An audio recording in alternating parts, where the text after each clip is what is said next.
தேவதை யாரிந்த தேவதை யாரிந்த தேவதை யாரிந்த தேவதை. இவங்களை பார்க்கும் பொழுது எனக்கு ஒரு தேவதையா தான் மனசுல பட்டது. இந்த பதிவை முடிக்கும் பொழுது கண்டிப்பா உங்கள் பார்வைக்கும் அந்த பெண் தேவதையாகத்தான் தெரிவாள். இது என்னன்னா ஒரு கோவில்ல ஒரு பூஜை நடந்தது, ஐயப்பன் பூஜை. உங்களுக்கே தெரியும், நான் அடிக்கடி சொல்லுவேன், பூஜையும் பொழுது நான் அந்த தெய்வத்தை தரிசிப்பதை விட அங்க வரும் தெய்வ குழந்தைகளை தரிசிக்கிறதுல தான் ரொம்ப டைம் ஸ்பெண்ட் பண்ணுவேன் அப்படின்னு சொல்லிட்டு.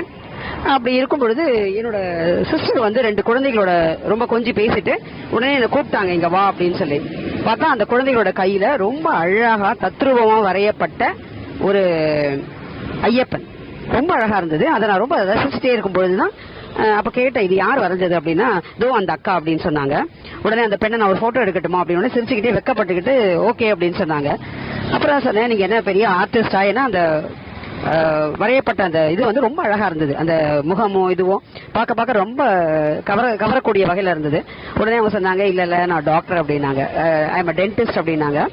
ரொம்ப ஆச்சரியப்பட்டு போனேன். நான் ஒரு இப்ப பிஜி பண்றேன் இதுல அப்படின்னு சொன்னாங்க.